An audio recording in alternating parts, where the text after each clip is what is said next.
जय श्री राम भक्तों, जय श्री बालाजी महाराज, जय माता की। कैसे हो आप सब? आशा करते हैं कि आप सब जो हैं सुरक्षित हैं, स्वस्थ हैं और बाबा की और माता रानी की असीम कृपा आपके ऊपर बनी हुई है, ऐसी कामना दिल से करते हैं।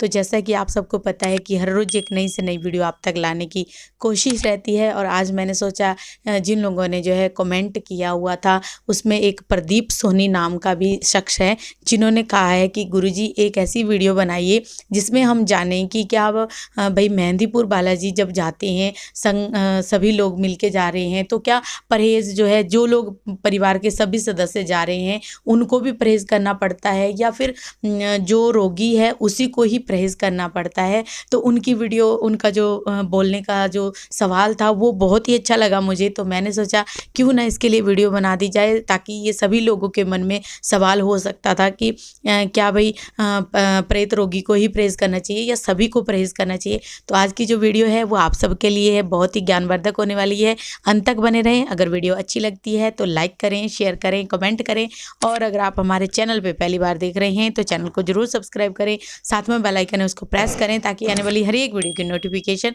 सबसे पहले आप तक पहुँच जाए। चलिए शुरू करते हैं आज की वीडियो। जय श्री राम जी। जय श्री राम, जय श्री बालाजी महाराज। मेहंदीपुर की पवित्र कृपा आपके परिवार पर निरंतर बरसती रहे, ऐसी कामना अपने इष्ट देव श्री बालाजी महाराज से आपके परिवार के लिए करते हैं। ये मंगल कामना बहुत ज़रूरी है क्योंकि जो लोग इतने प्रेम से हमारे साथ जुड़े हैं, इतने समय से लगातार हमारी वीडियो को देख रहे हैं, कमेंट करते हैं, तो उस परिवार के लिए भी मंगल कामना हमें देनी चाहिए क्योंकि श्री बालाजी महाराज की अगर असीम कृपा हमें प्राप्त हुई है तो हम उनके साथ मिलकर ही ये कृपा प्राप्त हुई है और उनका भी उतना ही हक है जितना हक हमारा है। तो बोलिए जय सीताराम, जय श्री बालाजी महाराज। क्वेश्चन तो बहुत उचित है कि क्या मेहंदीपुर में जब हम जाते हैं, घर के सभी शख्स जाते हैं, तो क्या सभी का परहेज होना ज़रूरी है, अनिवार्य है? बात तो बहुत दमदार है क्योंकि देखो आज का जो जनरेशन चल रही है वो खाने में परहेज नहीं करती है और कहीं पर हर जगह पर कोई चाउमीन है, कोई बर्गर है, कोई डोसा है, कोई पिज़्ज़ा है। तो जब क्योंकि शरीर है तो स्वाद है, शरीर नहीं तो स्वाद नहीं, क्योंकि जीभ का स्वाद है, जीभ से नीचे उतरने के बाद तो सब बेस्वाद है। तो इसीलिए क्या है, जब स्वाद है खाने के प्रति तो लालसा तो उठती ही है। तो ऐसा होता है, देखो जो परहेज होते हैं ना बालाजी के, उन परहेजों को समझने के लिए पहले अपने आप को समझना पड़ता है। आप पहले ये देखिए कि जो आपके शरीर पर संकट है या आपके घर में जो संकट है वो संकट किस नस्ल का है, किस तरीके का है, किस एक्शन का है, किस मूवमेंट का है, इन चीज़ों से होता क्या है। अगर मान लो हम परहेज नहीं करेंगे और वो व्यक्ति जो परहेज कर रहा है और परहेज ना करने से क्या नुकसान है, क्या बेनिफिट है, ये चीज़ सारी चीज़ों का आज खुलासा करेंगे आपकी इस वीडियो में। एंड तक ही बने रहना ताकि कोई भी जो क्वेश्चन है, कोई भी पॉइंट है, कोई स्लिप ना हो जाए। कल वाली वीडियो में जैसे हमने बताया था ना सिंदूर के, उसके वीडियो के लास्ट में बताया हुआ है गुरुजी ने कि लेडीज को क्या तो कोई आधी देख लेती है वीडियो तो फिर पूरा देखती नहीं, फिर कमेंट हो जाता है। तो नहीं, पूर्ण वीडियो देखिए। आपको पूर्ण वीडियो में कई बार क्या होता है, हमें कोई ट्रेनिंग तो दी नहीं गई कि ये वीडियो, हमारे तो दिमाग में जब जो चीज़ आती है उसी समय बोल देते हैं, चाहे वो एंड में बोल जाए चाहे शुरुआत में बोल जाए।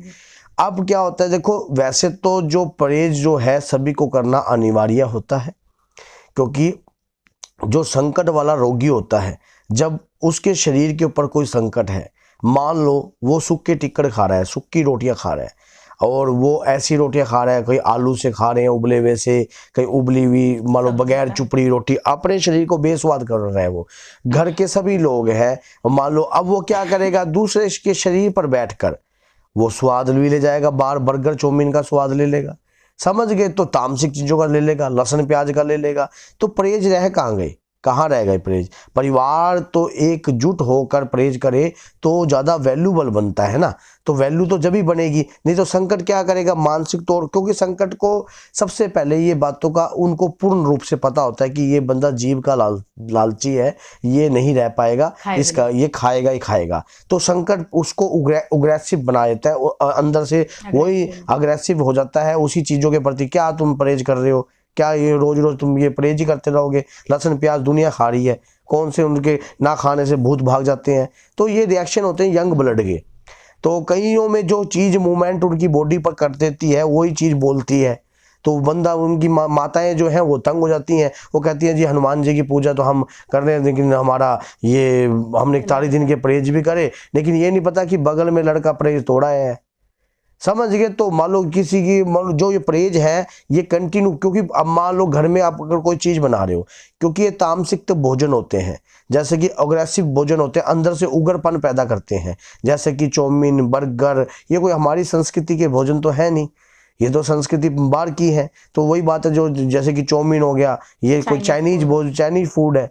तो वही बात सोच के देखो कि अगर आप एक सात्विक भोजन का आहार ले रहे हो तो संकट भी वही आहार ले रहा है। मैंने पिछली वीडियो अपनी एक सकारात्मक ऊर्जा के ऊपर बनाई थी कि अगर शरीर में सकारात्मक ऊर्जा है, अगर आप गलती से भी कोई इस प्रकार का सेवन करते हो तो वो ऊर्जा भी उसी प्रकार का सेवन करती है। इसी प्रकार से जैसे ही अगर आपके शरीर में कोई नेगेटिव एनर्जी है और आप कंटिन्यू मान लो आप मेहंदीपुर से आ गए, आपने 11 दिन निकालने बड़े औखे हो गए आपसे, या तो आप बाबा से जड़ से दिल से प्रेम करने लग जाओ, इतिहास रचने के लिए जुड़ जाओ। अगर आपको इन परहेजों से छुटकारा पाना है तो ये मत छोड़ो कि मैंने एक बार मेहंदीपुर जाना है, अब ये इस चीज के लिए जुड़ो कि मैं तो जाऊंगा 10 को और बाबा के श्री चरणों से जोड़ूंगा और इनका कल्याण भी करवाऊंगा। तो फिर आपको एक इजाजत मिल जाती है, चलो भाई।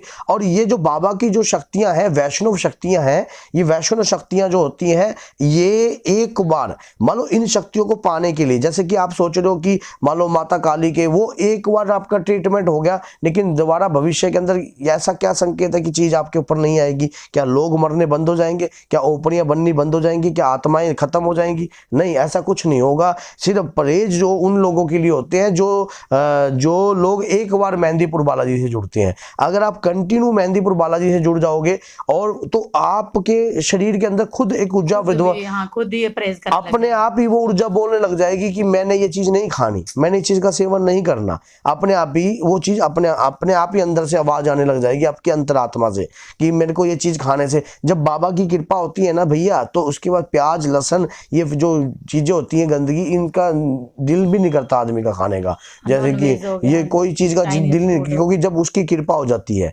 तो उसी प्रकार से क्या है, जब मान लो अब घर के सभी लोगों का परहेज के बारे में आ गया, तो जो व्यक्ति जिसके अंदर संकट है, अगर घर में आप कोई चीज लाते हो तो उसके अंदर से भी तो वो लालसा उठती है, उसके अंदर से भी मान लो अगर हमने किसी के प्रति बुरे विचार सोच लिए, हाँ जी, सामने वाले व्यक्ति के पीछे तो बुरे विचार सोच लिए, उस बुरे विचारों से ये नहीं है कि हमारे अंदर हमारी शुद्धता कहाँ से रह गई, जब हम उसके प्रति हमने विचार ही अंदर धारण कर लिए। मान लो हमने किसी के अंदर मान लो वो विचार उत्पन्न होने लगे, खाने के प्रति लालसा उत्पन्न होने लगी, मुंह में पानी छूटने लग गया, तो कहाँ का परहेज रह गया?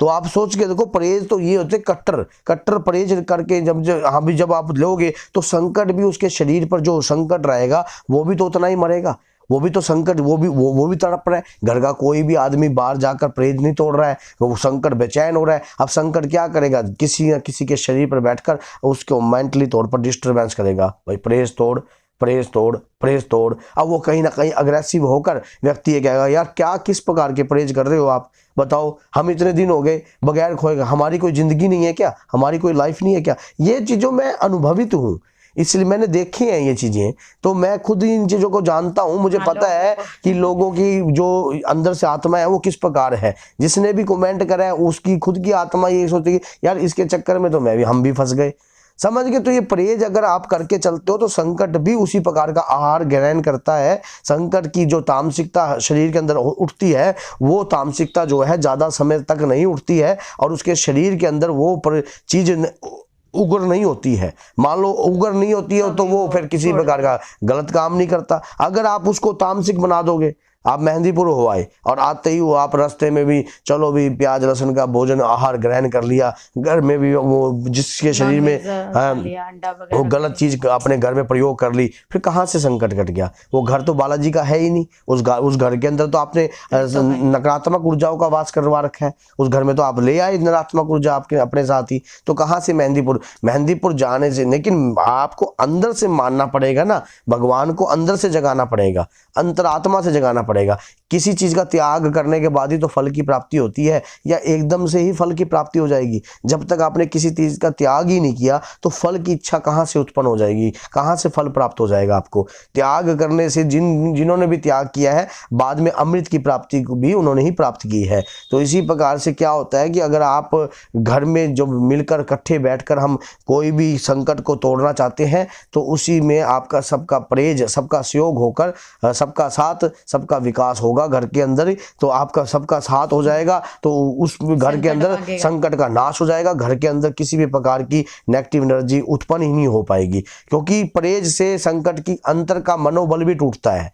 जब एक मुट्ठी में पूर्ण जोर हो गया तो संकट का खुद का मनोबल टूटेगा, वो खुद कहेगा यार ये तो एक किस्म का परहेज करने लगे। बताओ क्या जब हमारी खुद की इच्छा करती है कि चाउमीन, बर्गर या चीज़ें हम इस पर ऊपर टूट के पड़ते हैं तो संकट की खुद की भी तो तामसिकता अंदर से उदय होती है कि देखिए वो अगर आप उसको सात्विक आहार देने लग जाओगे कंटिन्यू, उसकी जो सोचने की शक्ति होगी वो भी बदलने लग जाएगी। सात्विक भोजन तो अच्छों को बदल देता है भैया।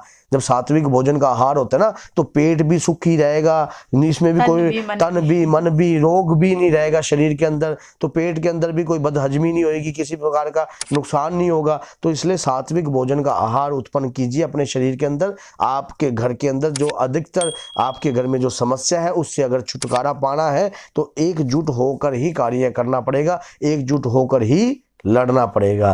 तो जय माता की, जय श्री बालाजी महाराज। मेहंदीपुर की पवित्र कृपा आपके परिवार पर निरंतर बरसती रहे। जय माता।